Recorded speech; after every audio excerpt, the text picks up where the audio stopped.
அனைவருக்கும் வணக்கம். இந்த ஜாதக பலன்கள் பார்க்குற முறை அமைப்பு அப்படின்ற நிலையில ஏற்கனவே ஒரு 2 ஜாதகம் பார்த்துருக்கோம். அதை தொடர்ந்து 3ஆவது ஜாதகம் பார்க்க போறோம். இதுல நம்ம ஏற்கனவே பொறுத்த வரைக்கும் பார்த்தோம்னாக்க ஜாதக குறிப்பு அது பிடிஎஃபாக ஜோதிட கேள்வி பகுதியில் குரூப்ல போட்டிருக்கு. அது சில அன்பர்கள் எழுதிப்பீங்க. இல்லாத பார்க்காத அன்பர்களுக்காக அந்த ஜாதக குறிப்பு சொல்லிட்டு அதை தொடர்ந்து பலன் பார்க்குற முறைக்கு போவோம். ஜாதகர் பிறந்தது பெண் ஜாதகம் பிறந்த தேதி 11/10/1999. பிறந்த நேரம் அதிகாலை 3:55. பிறந்த ஊர் சென்னை.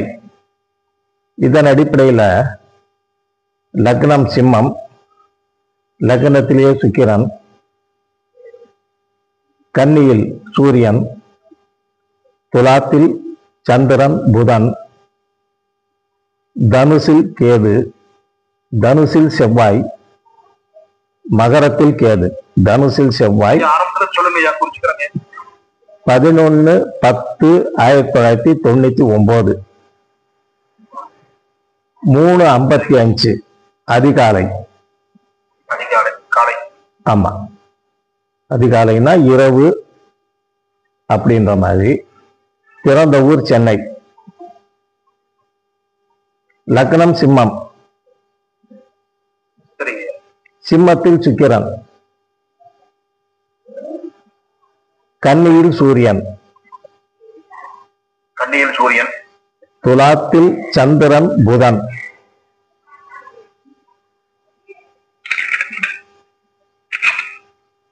தனுசில் செவ்வாய்,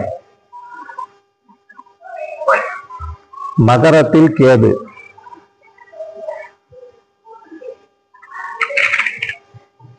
மேஷத்தில் குரு சனி,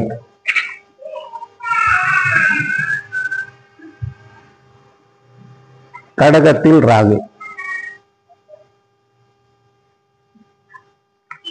இந்த ஜாதகருக்கு ஜனன காலத்துல, அதாவது சுவாதி நட்சத்திரம், ஜனன காலத்துல ராகு திசை இருப்பு 13 வருஷம் 5 மாதம் 7 நாட்கள். இப்ப நடப்பு குரு திசையில சந்திரன் புத்தி 17/11/2025 வரை குரு திசையில சந்திர புத்தி நடக்குது. இப்ப இந்த ஜாதகத்துல பார்த்தோம்னாக்க ஃபர்ஸ்ட் பாவ சக்கரம். லக்னம் இருக்கக்கூடியது, நீங்க பாவ சக்கரம் போட்டுட்டீங்கன்னா லக்ன பாகை மற்ற கிரகங்களின் பாகை சொன்னாக்க நீங்க இந்த ராசி சக்கரத்தை ஒப்பிட்டு பாவ சக்கரம் நீங்களே ஃபார்ம் பண்ணிடுவீங்க. ஏற்கனவே பல முறை சொல்லியிருக்கு. லக்ன பாகை அல்லது அதற்கு மேல இருந்தா ராசி கட்டத்துல எங்க இருக்கோ அதே இடம். லக்ன பாகைக்கு குறைவா இருந்தா ஒரு கட்டம் பின்னாடி எழுதணும் சொல்லி பல வகுப்புகள்ல சொல்லியிருக்கு. அது அடிப்படையில் சுத்தமா கேட்கலையா? கேக்குதா? நீங்க தான் ரிமோட்ல உங்களுக்கு டவர் கிடைக்கலன்னு நினைக்கிறேன். சார் மகேஷ் சார் கேக்குதுங்களா? சரி, எல்லாருக்கும் கேக்குதா? லலித் கிருஷ்ணதாஸ் வந்து ரிமோட் ஏரியாவில் டவர். ரைட். அவர் வந்து கொஞ்சம் அவுட்டர்ல இருக்கிற காரணத்தினால, டவர் இல்லாத காரணத்தினால அவருக்கு இல்லாம இருக்கலாம். மெட்ரா தான். சரி, எல்லாருக்கும் கேட்கறதுனால நம்ம கண்டினியூ பண்ணுவோம். சரி, நம்ம ஏற்கனவே பல வகுப்புகளை பார்த்தது போல லக்ன பாகைக்கு ஒவ்வொரு கிரகமும் அதே பாகை அளவு அல்லது அதற்கு மேல இருந்தா ராசி சக்கரத்துல எங்க இருக்கோ அதே இடத்துல பாவ சக்கரத்துல எழுத வேண்டியிருக்கும். லக்ன பாகையை விட குறைவாக இருந்தால் ராசி சக்கரத்துல எங்க இருக்கோ அந்த கட்டத்துல இருந்து ஒரு கட்டம் பின்னாடி எழுதணும். இது மாதிரி சொல்லியிருக்கு. இப்ப நான் லக்ன பாகையும் வேற கிரக பாகைகளும் சொல்ல போறேன். நீங்க இதை அடிப்படைக்கு பாவ சக்கரம் நீங்களா ப்ரிப்பேர் பண்ணிக்க வேண்டியிருக்கும். அப்ப இங்க லக்னம் 22 பாகை 3 கலை, லக்னம் 22 பாகை 3 கலை. அப்ப அடுத்து இப்ப சொல்லக்கூடிய கிரக பாகைகளை 22 பாகை 3 கலைக்கு அதிகமா இருந்தா ராசி சக்கரம் ஏற்கனவே சொல்லியிருக்கேன், அதே இடத்துல பவ சக்கரம் எழுத வேண்டியிருக்கும். குறைவா இருந்தா ஒரு கட்டம் பின்னாடி போக வேண்டியிருக்கும் அப்படின்னு சொல்லி பார்த்துக்கிற வேண்டியிருக்கும். அப்ப இதன் அடிப்படையில பொறுத்த வரைக்கும் பார்த்தோம்னாக்க சூரியன் 23 பாகை 25 கலை. அப்ப சூரியன் ராசி சக்கரத்துல கன்னியில பாவ சக்கரத்திலையும் 2ஆம் இடத்துல வந்துடும். அப்புறம் சந்திரன் 10 பாகை 3 கலை. செவ்வாய் 1 பாகை 51 கலை.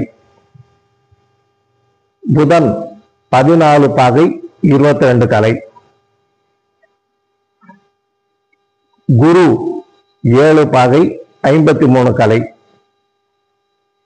சுக்கிரன் 8 பாகை 43 கலை. சனி 21 பாகை 58 கலை. ராகு 15 பாகை 40 கலை. கேது 15 பாகை 40 கலை. இப்ப அதை அனுசரிச்சு பார்த்தோம்னாக்கா சூரியன் தவிர கிட்டத்தட்ட எல்லா கிரகங்களும் ராசி சக்கரத்துல எங்க இருக்கோ அதுல இருந்து ஒரு கட்டம் பின்னாடி இருப்பாங்க அப்படின்னு சொல்லி பார்த்துக்கிற வேண்டியிருக்கும். பாவக பலன் பார்க்கறதுக்கு பாவ சக்கரம் தான் முதன்மையானது. அடுத்து இந்த ஜாதகம் பெண் ஜாதகம் அப்படின்னு சொல்லி பார்த்தோம். இந்த ஜாதகருக்கு இன்னும் திருமணம் ஆகல, திருமணம் சம்பந்தமான கேள்வி. மேரேஜ் ஏன் லேட் ஆகுது? அது பிறந்தது 1999, இப்ப 2025னா கிட்டத்தட்ட 26 வயசு ஆகுது. அப்ப இதன் அடிப்படையில பெண்ணுக்கு எப்ப மேரேஜ் ஆகும் அப்படின்னு சொல்லி கேள்வி கேட்கப்படுது. அப்புறம் திருமண வாழ்க்கை எப்படி இருக்கும் அப்படின்ற கேள்வி கேட்கப்படுது. அப்ப இந்த விஷயத்தை தான் நம்ம இதுல பார்க்க போறோம்.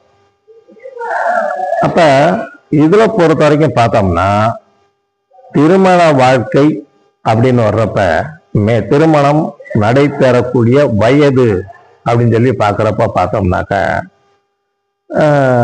கால தேச வர்த்தமானம் சொல்லுவாங்க.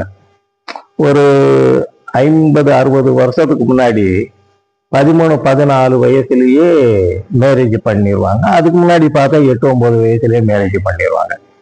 அப்புறம் காலப்போக்கு போக போக கல்வி நிலை மாற மாற அதாவது பெண் பொறுத்த வரைக்கும் மேஜர் ஆகிற வரைக்கும் ஸ்கூலுக்கு அனுப்புறது, அப்புறமா பொறுத்த வரைக்கும் கல்யாணம் கட்டி வச்சுறது.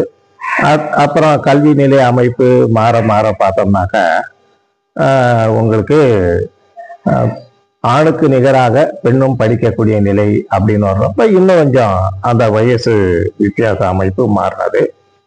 அப்புறம் ஆணுக்கு நிகராக பெண்ணும் தொழில் உத்தியோகம் அப்படின்னு சொல்லி போறப்ப அப்பவும் அந்த வயதுன்றது அதிக வயதுல மாறின அமைப்பு போல வருது. அப்ப இன்றைய சூழ்நிலை பொறுத்த வரைக்கும் பார்த்தோம்னாக்க ஆணுக்கு 29-30 வயசு திருமண அளவு. எல்லாம் ஆட்டோல எழுதியிருப்பாங்க, ஆணுக்கு திருமண வயது 21, பெண்ணுக்கு திருமண வயது 18. அதெல்லாம் இப்ப நடக்கிறது இல்லை. பெண்ணுக்கு 25-26 வயசும், ஆண் பொறுத்த வரைக்கும் 29-30 வயசு வரைக்கும் நடக்கிறது இன்றைய காலநிலை. அதுக்கு மேல போச்சுன்னா தாமத திருமணம் அப்படின்னு சொல்லி நம்ம அந்த வகையில பார்க்க வேண்டியிருக்கு. அப்ப அந்த திருமணம் தாமதமாவதற்கு அந்தந்த ஜாதகத்துல இருக்கக்கூடிய கிரக நிலைகளை அனுசரித்து பார்க்க வேண்டியிருக்கும். என்ன காரணத்தினால மேரேஜ் டிலே ஆகுது அப்படின்னு சொல்லி பார்க்க வேண்டியிருக்கும். உங்களுக்கே தெரியும், ஓரளவு ஜோதிடம் அடிப்படை கிரக காரகம் பாவகாரகம் இதெல்லாம் தெரிந்த அன்பர்களுக்கு தெரியும். திருமணம் அப்படின்னா சுக்கிரன், கலத்தர காரகம் சுக்கிரன், அந்த நிலை. அடுத்து குடும்பஸ்தானம், 2ஆம் இடம் குடும்பஸ்தானம். குடும்பஸ்தானம் தனம் குடும்பம் வாக்கு அப்படின்னு சொல்லி சொல்லப்பட்டாலும் குடும்பம் அப்படின்றது குடும்பத்தில் ஒரு நபர் சேர்க்கை. அப்ப குடும்பத்தில் ஒரு நபர் சேர்க்கைனாக்கா மேரேஜ் ஆகுறது. அதே இது பையனுக்கு மேரேஜ் ஆச்சுன்னா மருமகன் வீட்டுக்கு வர்றது, பையனுக்கு கல்யாணம் ஆச்சுனாக்கா மருமக வர்றது, பேரன் பிறக்கிறது, குழந்தைகள் பிறக்கிறது, இந்த மாதிரி குடும்பத்தில் ஒரு நபர் சேர்க்கை தான் இந்த குடும்பஸ்தானம் சொல்லி சொல்லப்படுது. இதே போல 7ஆம் இடம் அப்படின்றது களத்திர ஸ்தானம்ன்றது எல்லாம் தெரியும். அப்ப நம்ம கம்யூனிகேட் பண்ணக்கூடிய எல்லாமே 7ஆம் பாவம் சார்ந்த விஷயங்கள்.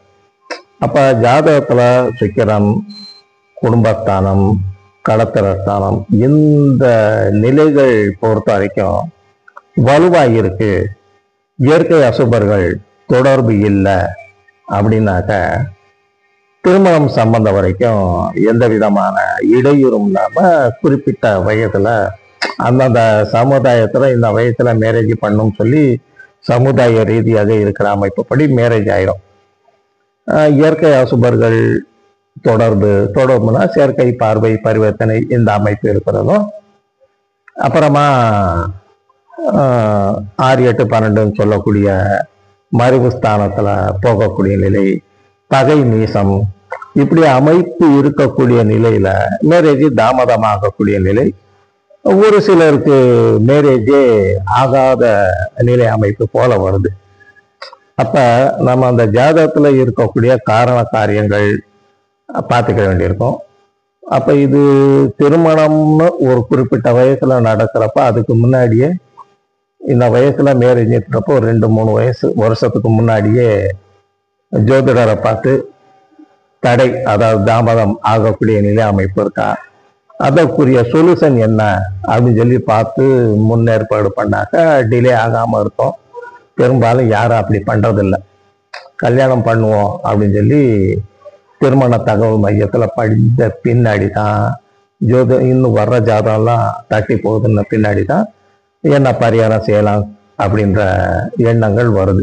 நம்ம இப்ப இந்த ஜாதகத்துக்கு போனோம்னா லக்னத்தில் சுக்கிரன், களத்திரக்காரர்கள் சுக்கிரன். இந்த சுக்கிரன் பொறுத்த வரைக்கும் சிம்ம ராசியில பகையாயிருது, எல்லாருக்குமே தெரிஞ்ச விஷயம். அப்ப இது ஒரு மைனஸ் பாயிண்ட். அடுத்தபடியாக குடும்பஸ்தானம் அப்படின்னு சொல்லி பார்த்தோம்னாக்க குடும்பஸ்தானத்திற்கு அதிபதி புதன். அந்த புதன் 3ஆம் பாவத்துல நிற்கிறாரு. 3ஆம் பாவம்ன்றது அப்படி ஒன்றும் மறைவு ஸ்தானமாக கருதப்படுவதில்லை. 3ஆம் பாவத்துல நிற்கக்கூடிய அமைப்பு. அதுக்கு பின்னாடி அடுத்தபடியாக பார்த்தோம்னாக்க அந்த புதன் சந்திரனுடன் நெருங்கி நீக்கக்கூடிய அமைப்பு. புதன் 14 பாகை 22 கலை, சந்திரன் 10 பாகை 3 கலை. இதன் மூலமாக தெரிவித்துக் கொள்ளும் விஷயம் என்னன்னு சொல்லி பார்த்தோம்னா, சூரியனுடன் எந்த கிரகம் சேர்ந்தாலும் நெருங்கிய பாகையில சேர்ந்தா அது அஸ்தமனம் சொல்லி சொல்லுவோம். இதே சந்திரனுடன் சேர்ந்தா இதுக்கு பேரு சமாகமம் அப்படின்னு சொல்லி சொல்லப்படும். சமாகமம் பெற்ற கிரகங்கள் பலம் மிக்கது அப்படின்னு சொல்லி சொல்லப்படுது. ஆக அந்த புதன் பொறுத்த வரைக்கும் ஸ்ட்ராங் ஆயிருது. அப்ப அந்த புதனுடைய காரகத்துவம் வலுவா இருக்கும். அதாவது படிக்கிறது, கொள்றது, புத்தி கூர்மை, இதெல்லாம் ரொம்ப சிறப்பாகக்கூடிய நிலை அமைப்பு இந்த ஜாதகத்துக்கு இருக்கும் அப்படின்னு சொல்லி நம்ம பார்த்துக்கிற வேண்டியிருக்கும். ஆக சூரியனுடன் நெருங்கிய பாகையில் இருப்பது அஸ்தமனம், சந்திரனுடன் நெருங்கிய பாகையில இருப்பது சமாகமம். அப்ப அந்த சந்திரனுடன் குறிப்பா வளர்ப்பிறை சந்திரனாக இருந்து சேர்க்கை பெறுவது என்ன கிரகம் சேருதோ அந்த நிலை அமைப்புன்றது வலுவாயிருக்கும் அப்படின்னு சொல்லி நம்ம பார்த்துக்கிற வேண்டியிருக்கும். அப்ப அந்த அடிப்படையில பொறுத்த வரைக்கும் பார்த்தோம்னாக்க இந்த ஜாதகர் புத்திக்காரகன் புதன் வலுவா இருக்கணும், நல்ல படிப்பு, எல்லா வகைகளையும் கிரகிக்கக்கூடிய திறன், இதெல்லாம் சிறப்பா இருக்கும் அப்படின்றது இதுல இருக்கக்கூடிய அமைப்பு. இந்த ஜாதகருக்கு குடும்பஸ்தானாதிபதி பலமா இருக்கக்கூடிய காரணத்தினால நிச்சயமா குடும்பம் அமையும் அப்படின்னு சொல்லி பார்த்துக்கிற வேண்டியிருக்கும். அடுத்து இந்த புதன் சந்திரன் புதனை குருவும் சனியும் பார்வை அமைப்பு. அப்ப குரு பார்க்கக்கூடிய காரணத்தினால இந்த லக்னம் இயற்கை சுபர், குரு இயற்கை சுபர், லக்னத்துக்கு ஆதிபத்திய சுபர், பூர்வ புண்ணிய ஸ்தானாதிபதி ஆகிறாரு. அப்ப அந்த பார்வை காரணமாக 2ஆம் அதிபதியை பார்க்கக்கூடிய காரணமாக மேரேஜ் உறுதியாக ஆகும் அப்படின்னு நிலை அமைப்பு சொல்லிடலாம். கூடவே சனியும் பார்க்கிறார் இல்லையா. அப்ப அந்த சனி பார்வை அப்படின்றது அவர் குடும்பம் அமைவதற்கு தாமதப்படுத்துறாரு அப்படின்னு சொல்லி எடுத்துக்கிற வேண்டியிருக்கும். இது ராசி சக்கரத்தை பேஸ் பண்ணி பார்வை நிலை சேர்க்கை இதெல்லாம் நம்ம பார்க்கலாம். அப்ப குடும்பம் அமையும் அப்படின்றது குடும்பஸ்தானாதிபதி வலுவாக இருக்கக்கூடிய நிலையினாலேயும் பூரண சுபரான குருவின் பார்வை கிடைக்கக்கூடிய அமைப்பினாலேயும் ஜாதகருக்கு கண்டிப்பாக குடும்பம் அமையும். அப்புறமா களத்திர ஸ்தானத்திற்கு நம்ம போக வேண்டியிருக்கு.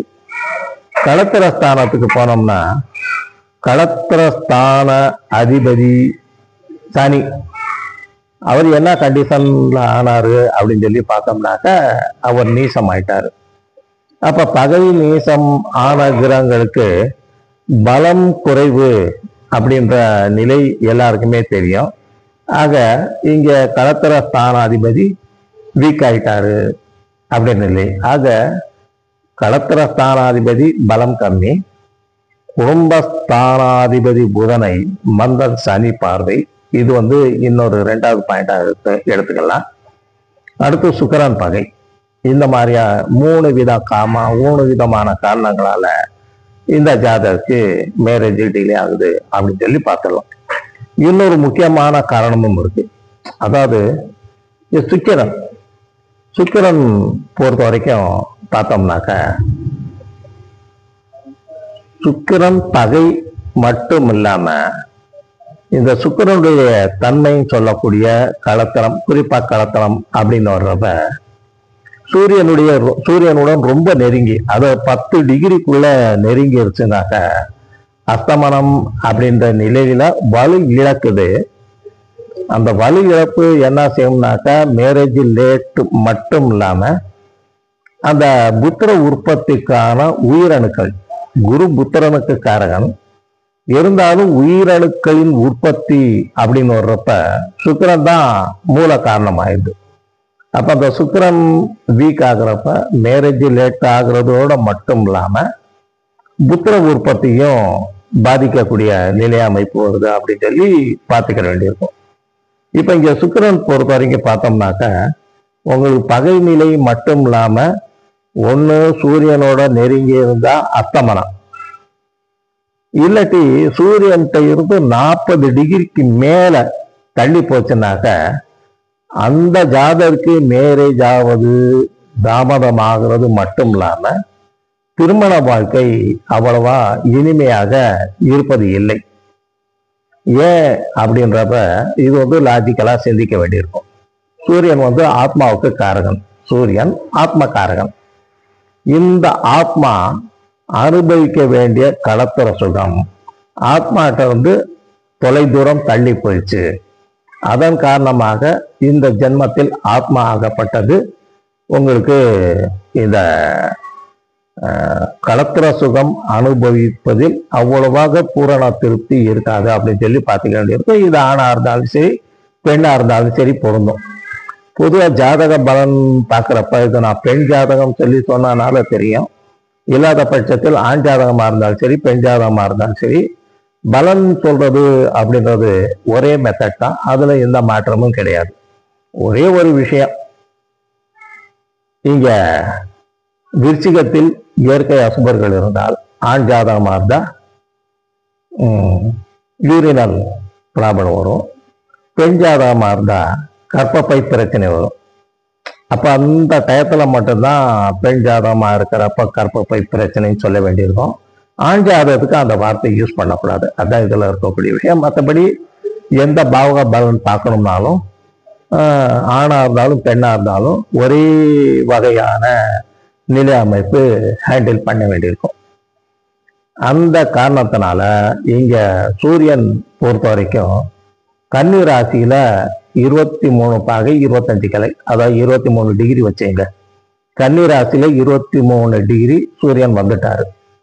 சுக்கிரன் எங்க இருக்காருன்னு பார்த்தா சிம்மத்தில் 8 பாகை 43 கலை, ஒரு 8 டிகிரி அப்படின்னு வச்சுங்க. தோராயமா 8ஓ 9ஓ வச்சுக்கலாம். 8 டிகிரி வச்சுக்கிட்டோம்னா இங்க சுக்கிரனுக்கும் சூரியனுக்கும் உள்ள டிஸ்டன்ஸ் நம்ம கணக்கு போட்டோம்னா சிம்மம் 30 டிகிரி. இந்த 30 டிகிரியில சுக்கிரன் 8 டிகிரி கடந்து வந்திருக்காரு. இந்த 8 8:43ன்றனால 9 டிகிரி வச்சுக்கலாம். 9 டிகிரி கடந்து வந்திருக்காரு. இதுல இன்னும் ஒரு 21 டிகிரி கடக்க வேண்டியிருக்கு. சிம்மத்தில் சுக்கிரன் 21 டிகிரி பாக்கி இருக்கு. இத மனசுல வச்சுங்க. இங்க சூரியன் கன்னியில 23 டிகிரி மூவ் ஆகி கடந்து போயிட்டாரு. அப்ப சுக்கிரனுக்கும் சூரியனுக்குரிய வித்தியாசம் என்னன்னு சொல்லி பார்த்தோம்னா, சுக்கிரன் சிம்மம் ராசியில 21 டிகிரி கடக்க வேண்டியிருக்கு. சூரியன் 23 டிகிரி கன்னியில நகர்ந்து போயிட்டாரு. ஆக 21 பிளஸ் 23 44 டிகிரி. ஆக இந்த ஜாதகத்துல சூரியனுக்கும் சுக்கிரனுக்கும் இருக்கக்கூடிய வித்தியாசம் பார்த்தோம்னாக்க 44 டிகிரி வித்தியாசம் ஆயிடுது. அப்படி 44 டிகிரி வித்தியாசம் ஆகிறப்ப சொல்லப்படக்கூடிய விதிமுறை அமைப்பின்படி உங்களுக்கு சூரியனுக்கும் சுக்கிரனுக்கும் 40 டிகிரிக்கு மேல வித்தியாசமானாலே ஆத்மா சுகம் அனுபவிப்பதில் இடையூறு ஏற்படுகிறது அப்படின்றது உணர்ந்து கொள்ள வேண்டியிருக்கும். நெருங்கி வந்தாலும் பிரச்சனை, ரொம்ப டிஸ்டன்ஸ்ல போனாலும் பிரச்சனை. அப்ப சூரியனுக்கும் சுக்கிரனுக்கும் 10 டிகிரிக்கு மேல வித்தியாசம் இருக்கணும். 10 டிகிரிக்கு உள்ள வந்தா அஸ்தமன நிலை. இது ரொம்ப நெருங்கி வர வர அஸ்தமனம் அதிகமாகுது, காரகம் பாதிக்கப்படும். 10 டிகிரிக்கு மேல 40 டிகிரிக்கு உள்ள அமைப்பு இருந்தாதான் அந்த நிலை அமைப்பு கரெக்டா இருக்கும். 40 டிகிரிக்கு மேல போச்சுனாக்க உங்களுக்கு இது டிலே ஆகக்கூடிய அமைப்பு. சுக்கிரன் அதிகபட்சமாக 48 டிகிரி சூரியனை விட்டு தள்ளி போகும். அதுக்கு மேல போக வாய்ப்பில்லை வானியல் அமைப்பின்படி. அது இங்க 44 டிகிரில இருக்கு. இந்த தேதியில இருந்து ஒரு வாரம் 10 நாள்ல 48 டிகிரியை ரீச் ஆகி வக்கரம் ஆரம்பிச்சிடும். அந்த அமைப்பு நம்ம பார்க்க வேண்டியிருக்கு. அந்த வருஷம் பஞ்சாங்கத்தை பார்த்தோம்னாக்க எந்த தேதியில 48 டிகிரி வருது, எப்ப வக்கரம் ஆகுது அப்படின்னு சொல்லி நம்ம பார்த்துக்கலாம். ஆக இந்த ஜாதகருக்கு திருமணம் தாமதம் ஆவதற்கு முதன்மையான காரணம் பொறுத்த வரைக்கும் குடும்பஸ்தான அதிபதியை சனி பார்வை, மந்தன் சனி பார்வை.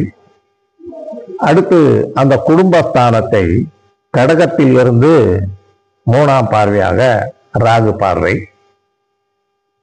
சனி குடும்பஸ்தான அதிபதி, குடும்பஸ்தானத்தை ராகு பார்வை, ரெண்டுமே இயற்கை அசுபர்கள் ஆகிறாங்க.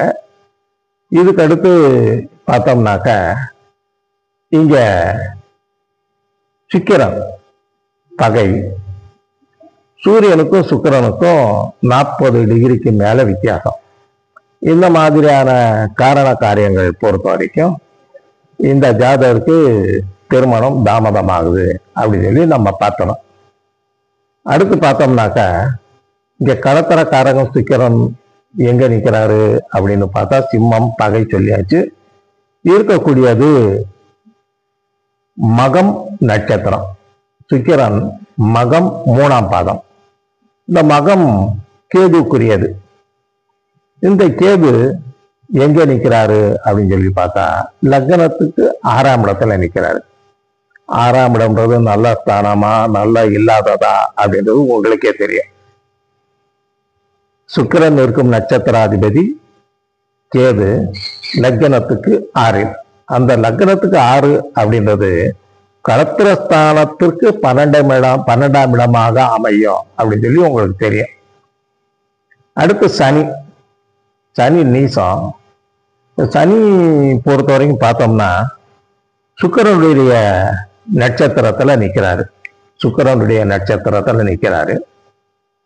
அப்ப களத்திரஸ்தானாதிபதி பிளஸ் களத்திரக்காரகன் ஒரு தொடர்பு வருது. அந்த தொடர்பு அப்படின்றது என்னன்னு பார்த்தோம்னா களத்திரஸ்தான அதிபதி சனி, களத்திரக்காரகன் சுக்கிரனுடைய நட்சத்திரத்துல நிக்குது. அந்த சுக்கிரன் எங்க நிக்குதுன்னா லக்னத்துல நின்று களத்திரஸ்தானத்தை பார்வை. உங்களுக்கு புரியும் நினைக்கிறேன். களத்திர ஸ்தான அதிபதி சனி நிற்கக்கூடியது சுக்கிரனுடைய நட்சத்திரம். அப்ப களத்திர ஸ்தான அதிபதியும் களத்திர காரகனும் நட்சத்திர பரிவர்த்தனை கிடையாது, ஏதோ ஒரு வகையில தொடர்பு இருக்கு அப்படின்ற நிலை அமைப்பு புரிஞ்சிருக்கும். அப்ப நட்சத்திர சார ஜோதிட ரீதியாக இந்த சனி சுக்கிரன் நட்சத்திரம் பரணி பூரம் பூராடம் நட்சத்திரத்தில் இருந்து அந்த சுக்கிரன் லக்ன பாவத்தில் இருந்தால், முதல் பாவத்தில் இருந்தால் அதற்குரிய பலன் என்ன அப்படின்னு சொல்லி பார்க்க வேண்டியிருக்கும். அப்ப பாவ சக்கரம்ன்றப்ப சுக்கிரன் இருக்கக்கூடியது 12ஆம் பாவம். பாவ சக்கரம் தான், அதாவது ஆட்சி உச்சம் நீசம் அப்படின்றது ராசி சக்கரத்துல பார்க்கிறோம். இருக்கக்கூடிய ஸ்தானம்ன்றது பாவ சக்கரம். அப்ப களத்திர ஸ்தானாதிபதி சனி, அந்த சனி சுக்கிரனுடைய நட்சத்திரம். சுக்கிரன் ஜாதகத்துல 12ஆம் பாவம். 12ஆம் பாவம்ன்றது அயன சயன சுக போகஸ்தானம் அப்படின்றது எல்லாருக்குமே தெரியும். அப்ப களத்திர ஸ்தானாதிபதி சுக்கிரன் தொடர்பு, சுக்கிரன் 12ஆம் பாவம். 12ஆம் பாவம்ன்றது அயன சயன சுக போகம். ஆனாலும் ஜாதகருக்கு திருமண வாழ்க்கை உறுதி அப்படின்னு சொல்லி ஃபிக்ஸ் பண்ணிட்டு அந்த சுக்கிரன் நட்சத்திரத்துல ஒரு கிரகம் இருந்து அந்த சுக்கிரன் 12 பாவத்துல எங்க இருக்கான்னு சொல்லி பார்க்கிறோம். அந்த சுக்கிரன் 12ஆம் பாவத்தில் இருந்தால் அதனால் ஏற்படக்கூடிய பலன் அப்படின்னு சொல்லி சொல்லக்கூடியது, ஜாதகருக்கு அழகான பொருட்கள், ஆடம்பர பொருட்கள் சேர்க்கை அதிகமா இருக்கும். 12னா விரயஸ்தானமா, சுக்கிரன் அப்படின்றது ஆடம்பரத்துக்கு காரகனா.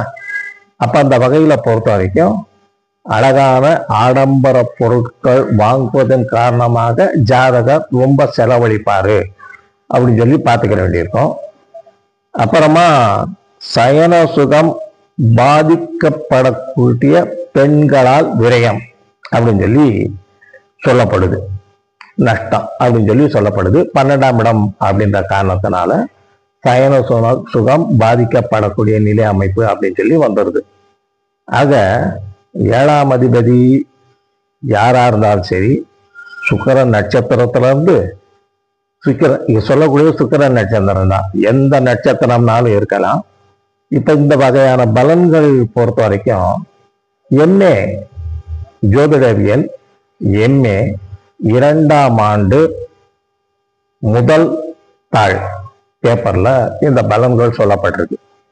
முதல் கிரக பொசிஷன் பார்க்கலாம், அடுத்த நட்சத்திர ரீதியாக எங்க இருக்குன்னு பார்க்குறப்ப அந்த கிரக காரகத்துவத்தையும் பாவ காரகத்துவத்தையும் இணைத்து பலன்கள் சொல்லப்பட்டிருக்கு.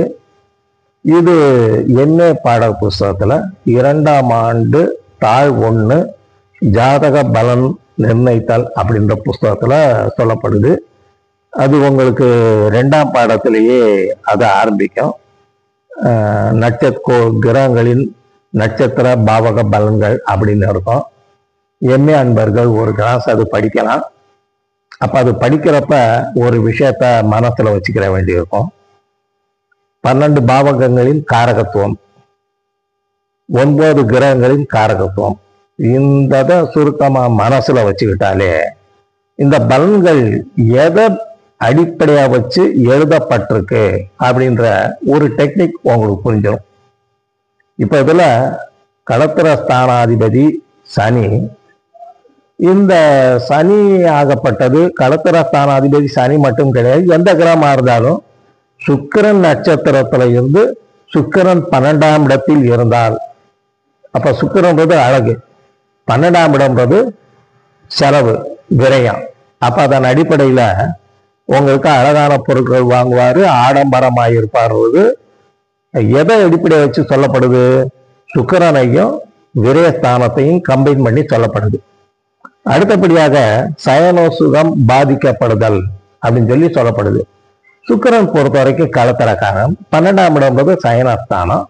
ஆனா 12ஆம் இடம் மறைவு ஸ்தானம் அப்படின்ற காரணத்தினால சயனசுகம் பாதிக்கப்படுது அப்படின்ற மாதிரியான பலன் சொல்லப்பட்டிருக்கும். அப்ப MA படிக்கக்கூடிய அன்பர்கள் 2ஆம் ஆண்டு புஸ்தகத்துல இந்த விஷயத்தை பார்த்துக்கிட்டாக்க பிக்கப் ஆகும் அப்படின்னு சொல்லி கொள்ளப்படுது. அடுத்தபடியாக நம்ம பார்த்தோம்னாக்க என்னென்ன காரணத்தினால மேரேஜ் லேட் ஆகுது அப்படின்னு சொல்லி பார்த்தோம். உறுதியாக கல்யாணம் ஆகுமா ஆகாதா அப்படின்றதுக்கு குடும்பஸ்தானம் அதிபதி புதன் சந்திரனுடன் சேர்ந்து சமாகம நிலையில வலுவாகி இருக்கு.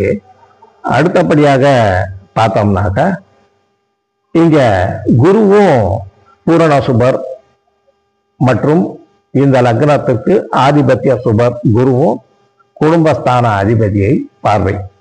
ஆக இதெல்லாம் அனுசரித்து பார்க்குறப்ப மேரேஜ் உண்டு. லேட் ஆகிறதுக்கு காரணம் குடும்பஸ்தான அதிபதி புதனை சனி பார்வை, குடும்பஸ்தானத்தை இங்க ராகு பார்வை, கடகத்திலிருந்து கன்னியை 3ஆம் பார்வையாக ராகு பார்வை. அப்புறம் சுக்கிரன் பொறுத்த வரைக்கும் களத்திரக்காரன் சுக்கிரன் பார்வை. அடுத்ததாக சூரியனுக்கும் சுக்கிரனுக்கும் 40 டிகிரிக்கு மேல வித்தியாசம். இந்த மாதிரியான காரண அமைப்பு காரணமாக இந்த ஜாதகருக்கு திருமணம் தாமதம். 40 டிகிரிக்கு மேல போறனால மேரேஜ் திருமண வாழ்க்கையில ஒரு திருப்தி ஜாதகருக்கு இருக்காது. யாரை கட்டி கொடுத்தாலும் 7 கூடியரும் நீசமாயிறாரா.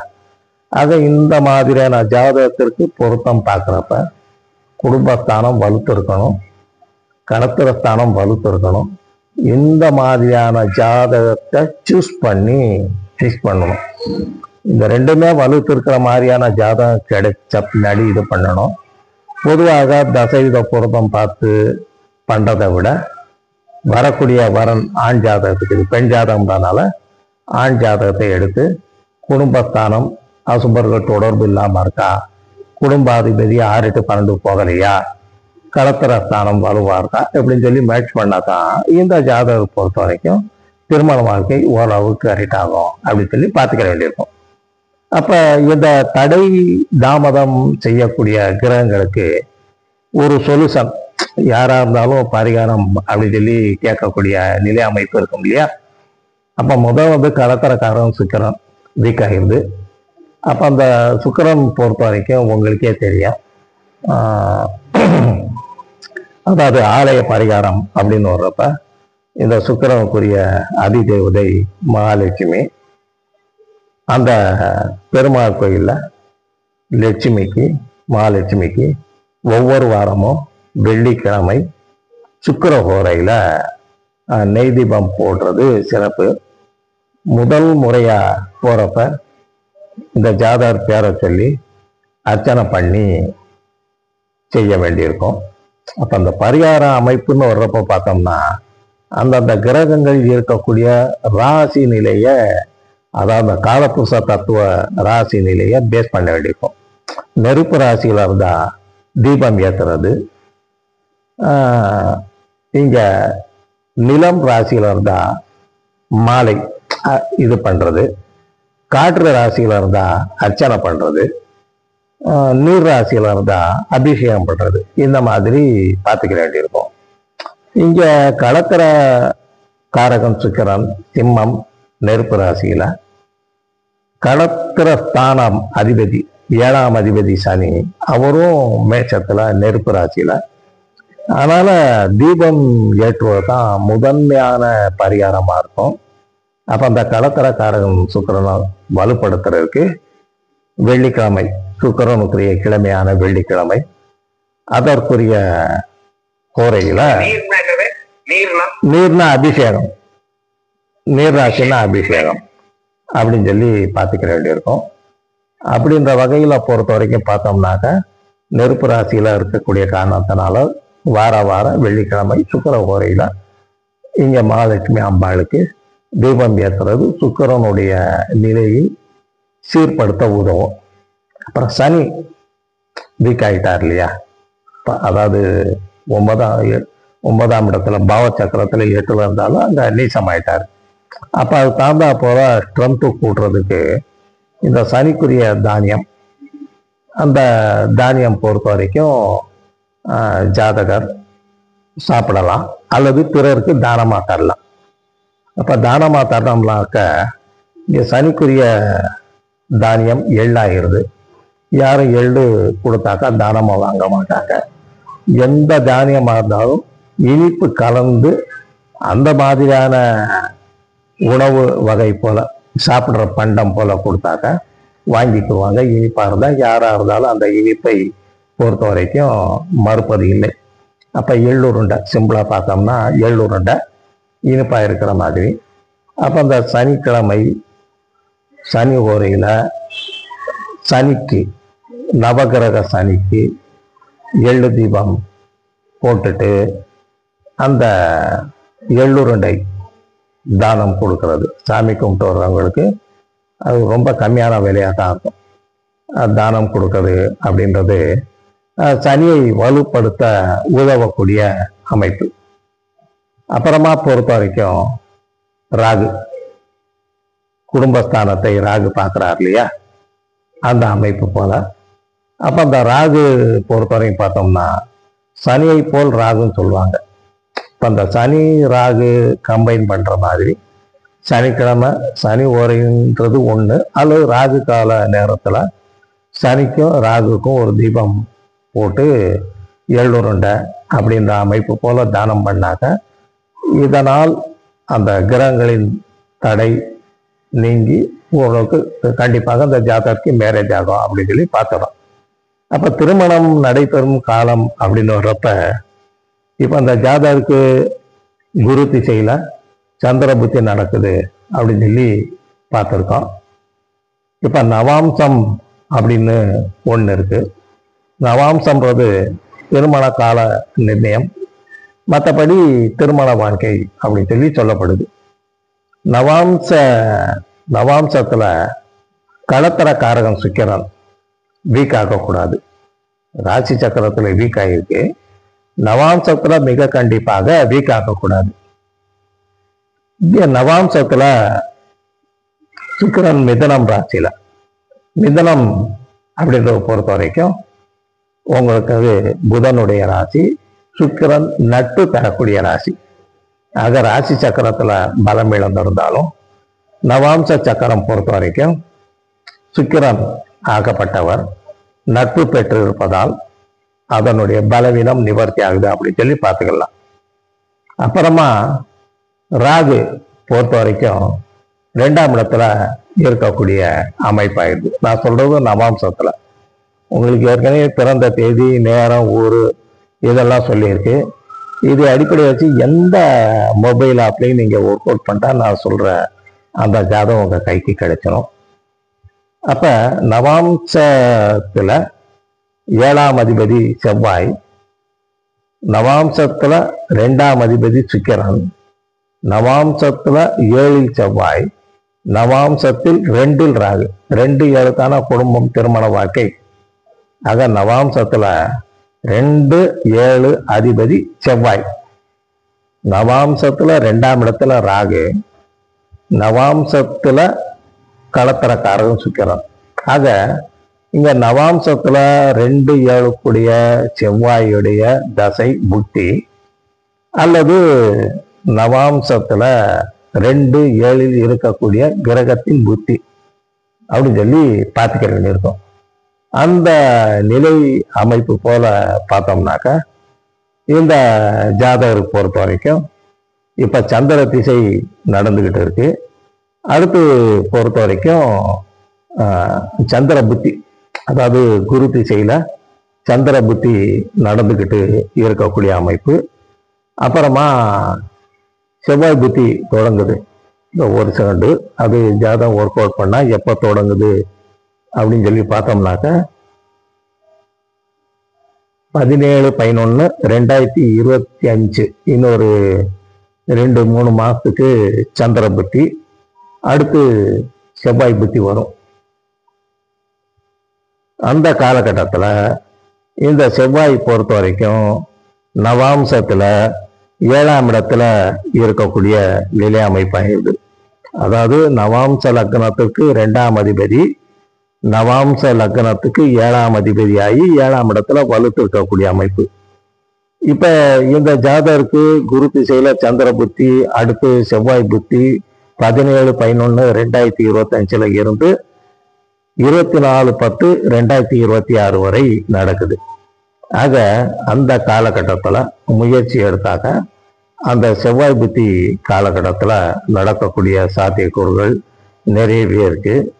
இது தவிர்த்து பார்த்தோம்னாக்க மிக கண்டிப்பாக ராகு புத்தி 24/10/2026 சொல்லக்கூடிய ராகு புத்தியில மிக கண்டிப்பாக நடக்கக்கூடிய நிலை அமைப்பு வரும் அப்படின்னு சொல்லி பார்த்துக்க வேண்டியிருக்கோம். முயற்சி எடுத்து உரிய பரிகாரங்கள் செஞ்சாக்க மிக கண்டிப்பாக செவ்வாய் புக்தியில நடக்கும். குரு திசை, செவ்வாய் புக்தி, ராகாந்தரம் அப்படின்னு சொல்லி நம்ம இதுல பார்த்தோம்னா ராகு நவாம்சத்துல பொறுத்த வரைக்கும் 2ஆம் இடத்துல இருக்கக்கூடிய காரணத்தினால இங்க ராகாந்தரம் ஆகப்பட்டது 7/12/2025 இருந்து 27/1/2026 காலகட்டத்துல ராகாந்தரம் நடக்கக்கூடிய அமைப்பாயிருது. அப்ப அதை அனுசரித்து பொறுத்த வரைக்கும் பார்த்தோம்னாக்கா ஜாதகருக்கு திருமணம் நடைபெறக்கூடிய நிலை அமைப்பு வரும். இதுல நடப்பு தசாநாதன் நவாம்ச லக்னத்திற்கு 7ஆம் பாவம் அல்லது 7ஆம் அதிபதியுடன் தொடர்பு கொள்ள வேண்டும் அப்படின்னு சொல்லி ஒரு ரூல் சொல்லப்படுது. இப்ப நடப்பு தசாநாதன் குரு, இந்த குரு நவாம்ச லக்ன 7ஆம் இன்னைக்கு கோச்சாரத்துல மிதுனத்துல இருக்காரு. நவாம்ச லக்ன 7ஆம் அதிபதியோட தொடர்பு இல்லை. ஆனா ராசி சக்கரத்துல செவ்வாய் பொறுத்த வரைக்கும் உங்களுக்கு தனுசுல இருக்கக்கூடிய அமைப்பு. அந்த தனுசுல இருந்து நவாம்ச லக்ன 7ஆம் அதிபதி செவ்வாயை பார்வை. இன்னைக்கு கோச்சாரத்துல குரு உங்களுக்கு இருக்கக்கூடியது மிதுனத்துல. நவாம்ச லக்னம் சுக்கிரன். அந்த சுக்கிரன் பொறுத்த வரைக்கும் கோச்சாரத்துல நவாம்சத்துல இருக்கக்கூடிய சுக்கிரனோட தொடர்பு. சொல்ற விஷயம் பிக்கப் ஆகுதுங்களா? நவாம்சத்துல சுக்கிரன், மிதுனத்துல நவாம்ச லக்னம் அல்லது நவாம்ச லக்னத்தை கோச்சார குரு தொடர்பு அப்படின்னு சொல்லி ஒரு ரூல் சொல்லப்படுது. இன்னைக்கு குரு மிதுன ராசியில சஞ்சாரம். மிதுனத்துல இருந்து 5ஆம் பார்வையாக நவாம்ச லக்னம் சொல்லக்கூடிய துலாத்தை பார்வையிடுவாரு. அடுத்தபடியாக நவாம்சத்துல மிதுனத்தில் சுக்கிரன் இருக்கிறாரு. அந்த சுக்கிரனை குரு இன்னைக்கு கோச்சாரத்துல தொடர்பு. அப்புறம் நவாம்ச லக்ன 7ஆம் அதிபதி செவ்வாய். அந்த செவ்வாய் உங்களுக்கு ராசி சக்கரத்துல தனுசு ராசியில. அந்த தனுசு ராசியில இருக்கக்கூடிய செவ்வாயும் கோச்சார குரு பார்வை. அதாவது தசாநாதன் அப்படின்ற வார்த்தை சொல்லணும். பொதுவாக குரு சொல்றது இல்ல, தசாநாதன் குரு பார்வை. அப்புறம் அந்தரம் பொறுத்த வரைக்கும் நவாம்ச லக்னத்திற்கு அந்தரநாதன் நவாம்ச லக்னத்திற்கு 1, 3, 5, 7, 9, 11 இருக்கும். இந்த மாதிரி நிலையில ஜாதகருக்கு மேரேஜ் ஆகும் அப்படின்னு சொல்லி சொல்லப்படுது. அப்ப இந்த ஜாதகருக்கு இன்னைக்கு தேதிக்கு தசாநாதன் குரு மிதுன ராசியில சஞ்சாரம். நவாம்ச லக்னத்தை மிதுனத்துல இருந்து குரு பார்வை. நவாம்ச லக்ன அதிபதி சுக்கிரன் நவாம்சத்தில் மிதுனத்தில் இருக்கு, குருவின் தொடர்பு. அப்புறம் நவாம்ச லக்ன 7ஆம் அதிபதியை புத்திநாதன் தொடர்பு இருக்கணும். இப்ப இந்த ஜாதகத்துல பொறுத்த வரைக்கும் புத்திநாதன் சந்திரன், அடுத்த செவ்வாய் புத்தி வரும் சொல்லி நம்ம பார்த்திருக்கோம். குரு தொடர்பு கிடைச்சிருது. அடுத்தபடியாக அந்தரம் ராகு. அந்த நவாம்ச லக்னத்திற்கு 1, 3, 5 அதாவது ஒத்தைப்படை ராசியில ராகுவின் சஞ்சாரம் இருக்கணும்னு சொல்லி சொல்லப்படுது. இந்த ராகு இன்னைக்கு தேதிக்கு உங்களுக்கு கும்பத்தில் சஞ்சாரம். நவாம்ச லக்னம் துலாம் அப்படின்னு சொல்லி பார்த்திருக்கு. ஆக நவாம்ச லக்னம் துலாத்திற்கு 5ஆம் இடத்தில் ராகு சஞ்சாரம். ஆக இதெல்லாம் திருமணம் நடைபெறும் காலம் அப்படின்னு சொல்லப்படக்கூடிய விதிமுறைகளின் அடிப்படையில பார்த்தோம்னாக்க இந்த ஜாதகருக்கு குரு திசை, செவ்வாய் புத்தி, ராகாந்தரம் முடிவடையும். உரிய பரிகாரங்களை மேற்கொள்வதன் மூலமாக சிறப்பாக செயல்படும். இது இப்ப நம்ம சொன்னது உள்ளூர்ல இருக்கக்கூடிய கோயில்களுக்கு. இதுக்கடுத்து பொதுவாக சனி ராகு கேது அப்படின்னா சொல்லக்கூடிய பரிகாரத்தலம் அப்படின்றது உங்களுக்கு தேனி மாவட்டம் குச்சனூர் சுயம்பு சனீஸ்வர பகவான். அந்த சுயம்பு சனீஸ்வர பகவானை போய் வழிபாடு செய்யறதும், அப்புறமா உங்களுக்கு அங்க தேனி மாவட்டம் பக்கத்திலேயே உங்களுக்கு இந்த ராகு கேதுக்குன்னு தனி கோயில் இருக்கு உத்தாப்பாளையத்துல. அப்ப அந்த உத்தமபாளையம் அப்படின்னு பாக்குறப்ப தென் காரகத்தின்னு சொல்லுவாங்க. அங்க ஞாயிற்றுக்கிழமை மட்டும் பரிகாரம் இருக்கும். பலமுறை நான் சொல்லியிருப்பேன். அங்க போய் பரிகாரம் பண்ணிட்டு வர்றதும் கூட்டு பிரார்த்தனை மாதிரி நடக்கும். இந்த மாதிரியான செயல்பாடுகள் செஞ்சு முயற்சி எடுத்தா நம்ம சொன்ன அந்த பீரியடுக்குள்ள அந்த ஜாதகருக்கு மேரேஜ் ஆகும் அப்படின்னு சொல்லி சொல்லப்படுது. அப்ப அந்த திருமணம் நடைபெறும் காலம் அப்படின்றது உங்களுக்கு நவாம்சத்தை அடிப்படையை வச்சு எப்படி அனலைஸ் பண்ணணும் அப்படின்றது எம்ஏ 2ஆம் ஆண்டு தாள் 1 பாட புஸ்தகத்துல 88ஆம் பக்கத்துல இருக்கு. எம்ஏ மாணவ அன்பர்கள் அது ஒருக்க ரெஃபர் பண்ணிட்டு உங்களுக்கு மேரேஜ் நடந்த டேட்டு உங்க ஜாதகம் இருக்கும், உங்களுக்கு மேரேஜ் நடந்த டேட் எடுத்து இந்த ரூல்ஸ் எல்லாம் ஒர்க் அவுட் பண்ணி பார்த்தீங்கன்னா இனி எந்த ஜாதகம் வந்தாலும் எப்போ மேரேஜ் நடக்கும்ன்றது அந்த டைம் ஃபிக்ஸ் பண்ணுறதுக்கு உங்களுக்கு தோதாக இருக்கும். இப்போ நம்ம சொல்றது எந்த விதமான இடர்பாடும் இல்லாத நிலையில ஏதாச்சும் அந்த இடர்பாடு இருந்துச்சுன்னா உரிய தெய்வீக பரிகாரம் செஞ்ச பின்னாடி செயல்பட வேண்டியிருக்கும் அப்படின்னு சொல்லி தெரிவித்துக் கொள்கிறேன் நண்பர்களே. நன்றி, வணக்கம்.